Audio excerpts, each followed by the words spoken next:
Shalom, shalom. Bonjour peuple de Dieu. Mes salutations de partout où vous êtes en train de me recevoir. Pour cela, c'est la première fois de pouvoir m'écouter. Moi, c'est le prophète Jean-Luc Kamali. Vous pouvez vous abonner à la chaîne.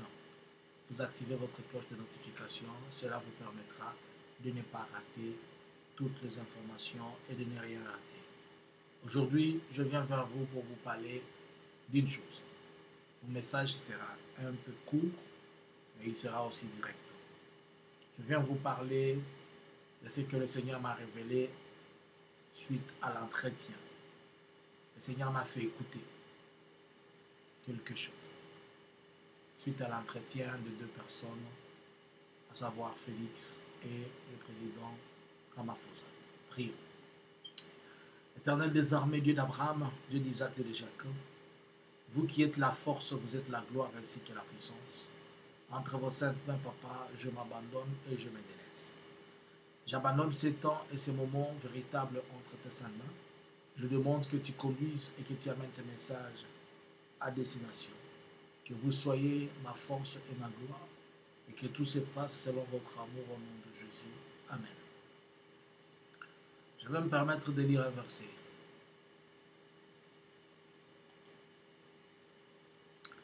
Je suis dans le livre d'Exode, chapitre 13, le verset 20. Ils partirent de Sicoth et ils campèrent à Ephraïm à l'extrémité du désert. Verset 21. Et l'Éternel alla devant eux le jour dans une colonne de nuée pour les guider dans leur chemin et la nuit dans une colonne de feu pour les éclairer afin qu'ils marchent jours et nuits. 22. La colonne de nuée se retira point de devant le peuple pendant le jour, ni la colonne de feu pendant la nuit. Amen. Quelqu'un va me poser la question, mais prophète, le verset que vous êtes en train de lire, il a à quoi? Bien aimé, c'est QR code que vous voyez ici, de PayPal, si vous voulez faire votre don, si vous voulez me donner votre offrande, vous voulez faire nous assister, votre dîme, peut-être vous avez besoin de donner votre dîme, vous pouvez scanner les QR codes. Après avoir scanné, vous m'envoyez une confirmation par mon WhatsApp et c'est facile. Alors, j'en profite aussi pour vous rappeler que ces livres, vous vous rappelez de ces livres, l'aigle dévore, l'aigle arrache le tigre entre les mains de l'ours.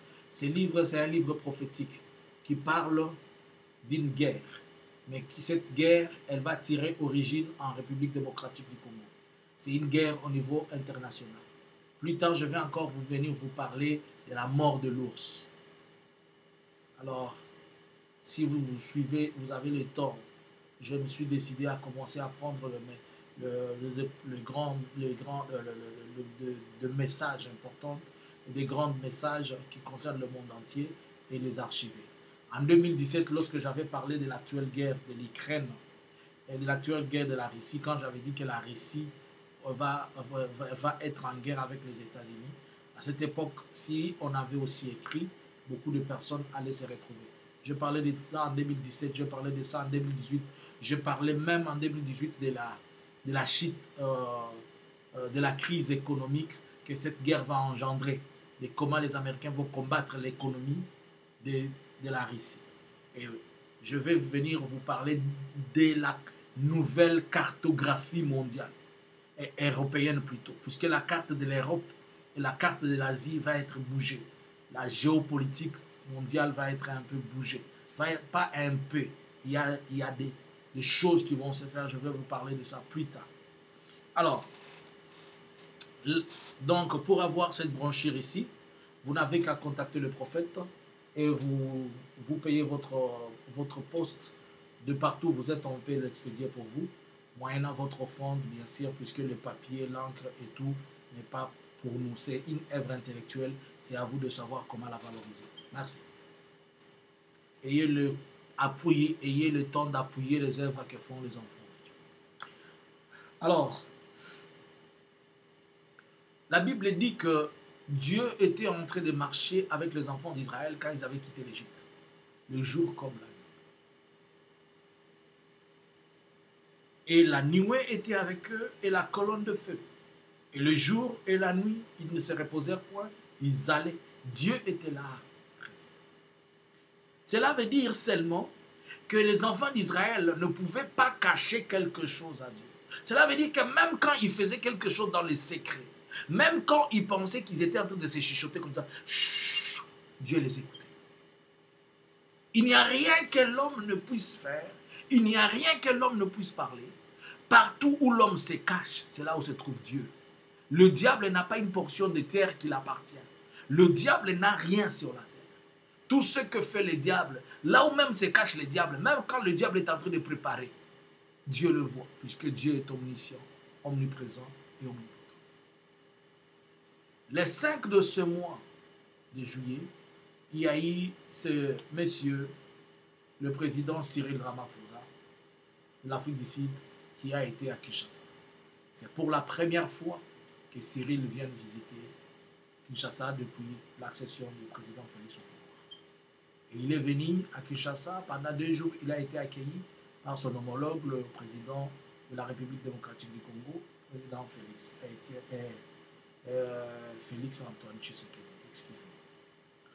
Alors, ils ont eu des entretiens, mais personne ne sait ce qui se sont dit, puisque ce qui s'est dit dans les couloirs, ou ce qui s'est dit à tête, d'une manière politique, il ne s'échange pas, ça ne sort pas dehors. Peut-être leur interprète et le ministre des Affaires étrangères qui était là.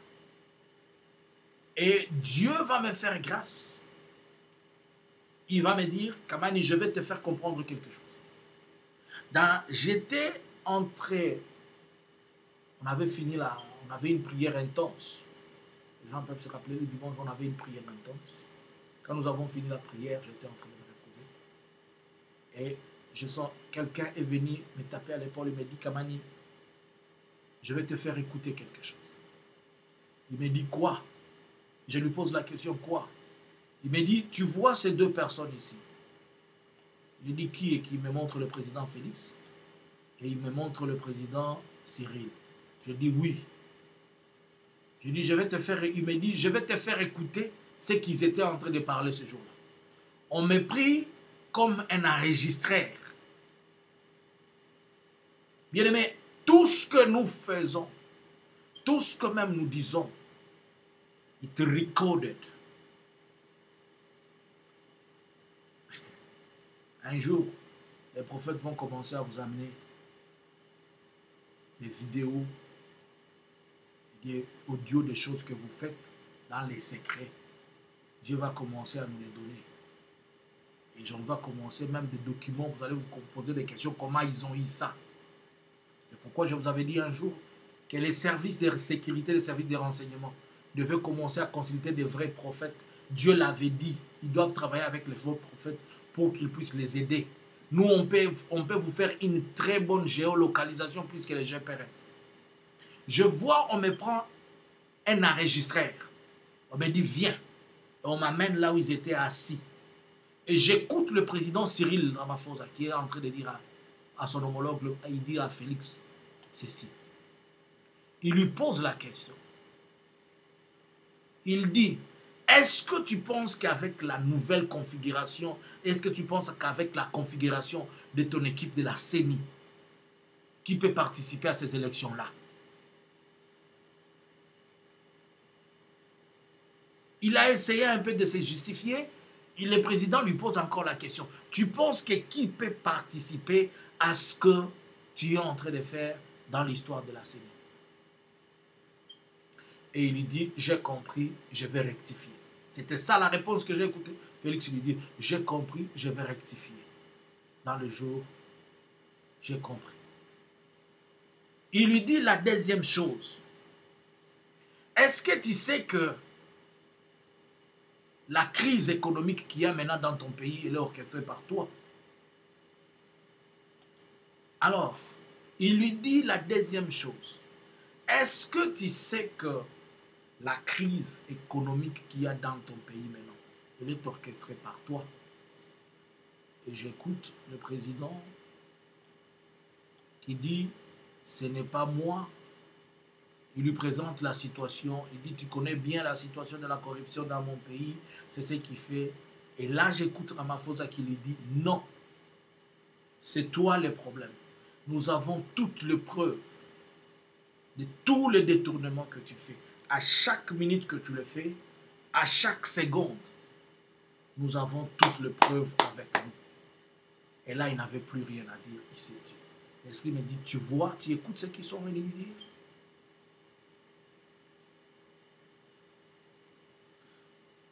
Alléluia. Il y a un jour, j'ai posté un message, les gens m'ont dit, prophète, tu ne peux pas analyser les messages de Dieu, tu donnes seulement les messages et tu laisses. Même dans la Bible, même quand on donne un message, on l'interprète. Même dans la Bible, quand on donne un message, quand on dit, lorsque Daniel dit la statuette, il a interprété au roi ce que vous dites la statuette. Comment les chrétiens, vous êtes devenus tellement spirituels plus que le Saint-Esprit? C'est comme ça que vous avez endormi tout le monde en lui disant que vous ne pouvez pas, un chrétien ne peut pas faire la politique. Aujourd'hui, vous êtes les premiers à prophétiser sur la politique. Vous dites qu'un chrétien ne peut pas faire la politique, vous oubliez que Daniel, c'est lui que vous criez tous les jours, le grand prophète Daniel, c'était un politicien. Il était intendant dans la cour du roi. Et plus tard, Daniel avait géré la Babylone après le décès du fils, après le décès du roi Darius. Il avait géré la Babylone. Puisque quand Nabucodonosor est décédé, son fils Darius a pris le pouvoir. Et quand Darius est décédé, c'est plutôt, quand, pas Darius, quand Bethsada, le fils de Nabucodonosor est décédé, c'est Daniel qui est resté. Et quand le roi Darius est venu, ils ont posé la question qui était là, on les a présenté Daniel. Vous parlez de choses, vous oubliez Joseph que vous criez tous les jours. Joseph, c'était un premier ministre, il était en Égypte. Un premier ministre, c'est qui? Vous lisez le livre d'Apocalypse tous les jours. Le livre d'Apocalypse, c'est un livre politique. Ce n'est pas seulement un livre prophétique. Le livre d'Apocalypse, c'est un livre politique, puisqu'il parle de pouvoir, de succession de pouvoir, comment ils se suivent. Quand vous êtes en train de dire, vous parlez de la bête que vous parlez là, vous pensez la bête, c'est quoi? La bête, ce sont des systèmes de gouvernance politique. À la fois, il faut ajouter la connaissance.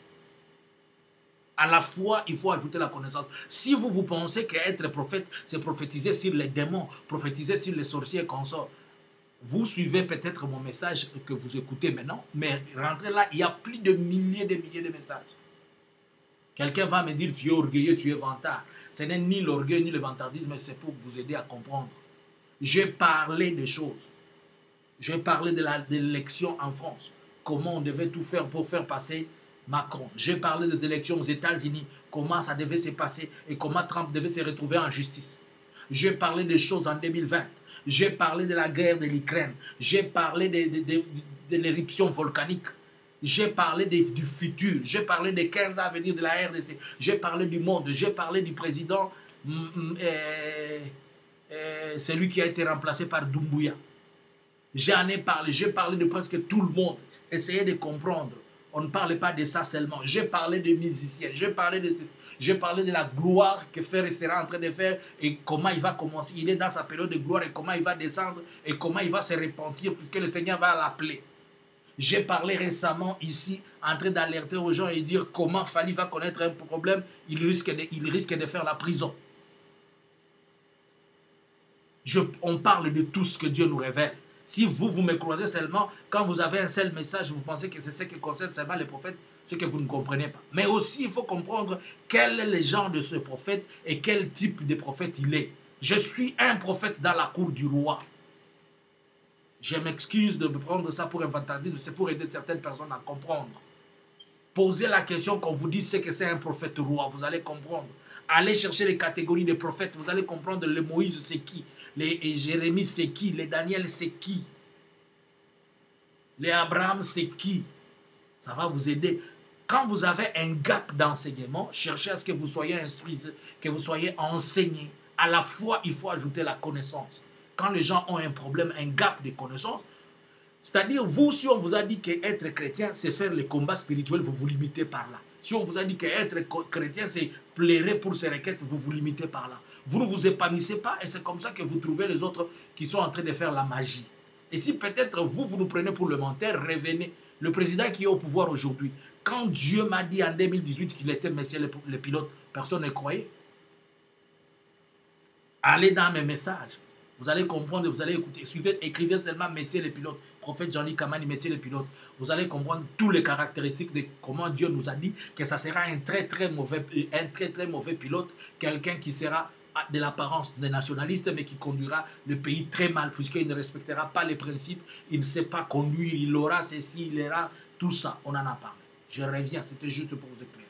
Ils ont parlé, le Seigneur m'a révélé qu'ils ont parlé de deux choses. Un, la première des choses, on l'a parlé des élections, sur sa composition du bureau de la CENI. Deux, on lui a parlé de l'économie du pays. Mais pourquoi Ramaphosa s'intéresse à ces choses? C'est que Ramaphosa est une personne importante dans ça.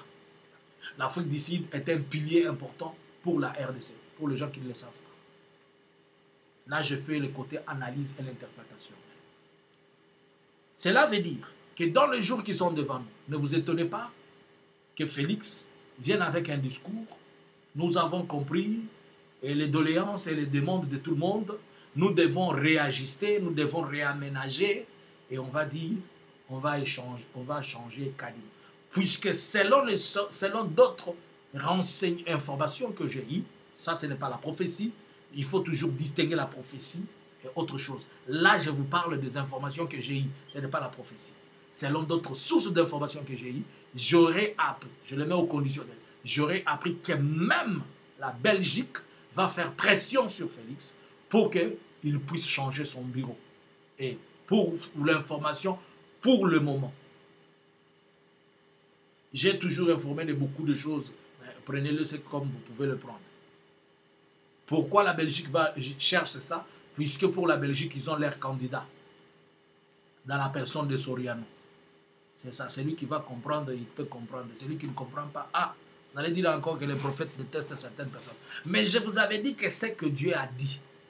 Si les Congolais choisissaient mal et qu'ils prenaient Katumbi, c'est votre problème. Puisque pour Dieu, Katumbi égale à Félix. Et surtout que Dieu avait dit bien avant que Katumbi a des problèmes et des dettes au niveau international et il veut compenser ces dettes par la prise de pouvoir.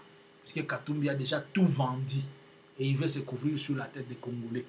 Je vous avais dit que Dieu avait dit, si vous choisissez le prix Nobel passé, ça ne sera pas pour vous. C'est pour répondre aux besoins des gens qui l'entourent dans ces sectes. Je vous ai parlé de tous les candidats et je vous ai fait comprendre des choses. Quand je parlais de l'alliance entre le monsieur et Fayoulou, les gens ne m'ont pas compris. Ce n'est pas récent aujourd'hui que je vois une vidéo de Fayoulou dans une fête avec Félix. Mais vous vous faites des ennemis à cause de Félix, à cause de Fayoulou. Soyez chrétiens, demeurez dans la chrétienté ou bien demeurez non hors de la chrétienté. Vous avez la haine, pourquoi? Alors qu'eux-mêmes, ils n'ont pas la haine. Si je parle de ce que Dieu me dit sur Kabila, tout le monde tombe sur moi. Les gens m'ont surnommé enfant de Kabila ici, je ne sais quoi. Mais finalement, j'appartiens à qui? Puisque je dis à tout le monde, je dis seulement ce que Dieu me dit vis-à-vis de tout le monde. Un homme de Dieu n'appartient à personne. Je vais vous dire une chose qui est hors de ce message. J'avais vu, et je l'ai déjà répété au moins 2 fois, j'ai vu la première dame à Kinshasa. Je la vois réunir beaucoup de grands serviteurs de Dieu. Tous les grands serviteurs de Dieu. Et ils étaient réunis ils étaient comme en train de faire un cercle mais en forme carrée. Ils étaient assis comme à l'école, tous habillés en veste noire, avec une chemise blanche cachée et une petite cravate noire. Et ils étaient alignés là. C'était dans une église, mais c'est elle qui était comme la personne qui les commandait, qui les dirigeait. Et c'est elle qui leur disait des choses à dire. Alors quand je me suis vu venir dans la vision, je me suis vu venir à côté, là, elle a dit non, pas toi. Toi, on n'a pas besoin de toi ou de gens comme toi ici. J'ai compris, je me suis dit, dans les jours à venir, les hommes de Dieu, les grands serviteurs de Dieu à Kinshasa, ne vous étonnez pas que le pouvoir de l'argent, la force jézabélique qui est le pouvoir, la force jézabélique n'a rien à voir avec les sexes. Beaucoup de gens, quand ils parlent de Jézabel, ils parlent par rapport au sexe, ils parlent par rapport à l'accoutrement ou quoi. Jézabel, c'était un pouvoir de séduction spirituelle pour dire il sortait les vrais serviteurs de Dieu et les amenait à servir Baal et Astarté puisqu'elle dépendait des Baals et Astarté. C'est ça Jézabel. Lisez les Écritures, rentrez dans les livres de Rois, chapitre 1er, à partir du verset 16, les premiers rois à partir du chapitre 16, 17, 18, 19, vous allez bien comprendre. Ça va vous aider encore à avoir une bonne interprétation de la parole. Attention, je connais mes frères congolais, je ne suis pas orgueilleux, on est seulement en train de s'entraider. Alors, j'ai compris que, et je le disais toujours aux gens, l'argent, les 100 000 $ et les 10 000 vont faire parler aux gens. Ne vous étonnez pas de ces discours et de beaucoup de prophètes qui vont vous dire, des grands hommes de Dieu, j'ai vu les deuxièmes mandats, il n'y aura pas élection, il y aura prolongation, il y aura ceci, il y aura ceci. On leur met la parole dans la bouche. Vous prenez et vous avez la parole. Ils sont habillés en noir et un peu de blanc. La vérité, elle est cachée. Ah, je me limite, je n'interprète rien. Encore pour ne pas sortir dans ce que je suis en train de dire. Donc voilà les deux choses qu'il est venu lui dire. À propos de ça et à propos de détournement dont on a les preuves que c'est lui, par tout ce qu'on est en train d'orchestrer comme appelons, comme on a appelé détournement et consorts, qui amène la crise économique dans le pays, dont on est en train d'accuser, oh, c'est la guerre de l'Ukraine, oh, c'est la guerre du M23, oh, c'est la Covid. Les gens, ils parlent de la Covid, mais les gens continuent à fêter. Les gens, ils parlent de la Covid, mais les gens, ils achètent 150 paires de Jimmy Weston. Les gens, ils parlent de la Covid. Ah, je n'ai rien dit, vous n'avez rien compris. Les gens, ils parlent de la Covid, mais les gens, ils disent qu'il n'y a pas l'argent. Et ils détournent leurs propres frais. L'argent dérame jusqu'à aujourd'hui, on ne connaît pas les traces. Donc, si on stoppe ce système de rétrocommission, entre guillemets, rétrocommission pour dire stopper la corruption, et ce n'est pas la corruption, c'est juste un mécanisme mis en place pour récupérer l'argent, mentir qu'il y a la corruption. Si on stoppe ça, ça peut aller. Pourquoi l'Afrique du Sud vient s'impliquer? C'est qu'il y a quelque chose, ça sent la fumée quelque part. Si vous pouvez comprendre, que Dieu vous bénisse. Si vous ne comprenez pas, à vous de voir. Mon message était que les élections risquent d'avoir une autre tournure sur le plan organisationnel. Et là, on se pose la question. Qui sera le prochain? Qui sera le candidat? Qui sera le président? Le prophète ne dit pas tout ce qu'il connaît. Je reviens vers vous. Je vis quelqu'un, mais je reviendrai vers vous. Je n'ai rien dit. Je dis que je vais solliciter le Seigneur pour avoir la révélation, je reviendrai vers vous. Je vis quelqu'un, c'est-à-dire en esprit, il y a quelqu'un que Dieu a déjà fixé quelque part. Que Dieu vous bénisse. C'était pour vous le prophète Jean-Luc Kamani. Encore, je vous rappelle que vous pouvez faire votre offrande ici. Vous cliquez et vous scannez ces QR codes de PayPal. Après avoir envoyé, vous me renvoyez un message de confirmation via mon WhatsApp. J'ai écrit un livre, un petit brochure qui parle de l'ours qui ravit, le tigre qui ravit, l'aigle ravit le tigre entre la main de l'ours. Ça parle d'une nouvelle guerre qui va arriver et qui, dans le monde, mais qui va tirer source en République démocratique du Congo. Et je vais encore vous parler de la cartographie nouvelle, puisque la carte de la géographie de certains pays du monde, notamment l'Europe et l'Asie, va être bougée. Je vous parle des choses qui vont arriver peut-être dans 10 ans ou 20 ans, mais l'Éternel nous alerte déjà maintenant. Que Dieu vous bénisse et que le Seigneur soit avec vous. Mon contact, c'est le plus 46 73 95 76 740. Nous sommes connectés tous les jours, le mardi et le samedi. Soyez avec nous. Nous organisons chaque année, ici en Suède, une croisière de prière. C'est-à-dire, nous venons en Suède et après, on va avec le bateau, on va jusqu'à Finlande. On fait 40 heures dans le bateau pour faire 40 heures de prière. Nous vous invitons, si vous voulez, vous pouvez venir avec votre femme, votre mari et les enfants. Il y a de la place pour tout le monde. Achetez juste votre billet d'avion et achetez les paquets qui vaut 270 €. Dans les 270, il y a votre chambre, il y a vos rations, il y a l'accès à la salle de conférence, il y a l'accès au restaurant et vous serez à l'aise et les enfants vont jouer. Vous allez passer de bons moments de vacances aussi dans le Seigneur. Que Dieu vous bénisse. Et si vous avez besoin d'autres informations, priez à me contacter. C'est au mois d'août, du 17 au 20 août 2023. Que le Dieu d'Abraham, le Dieu d'Isaac, le Dieu de Jacob soit avec vous. Shalom.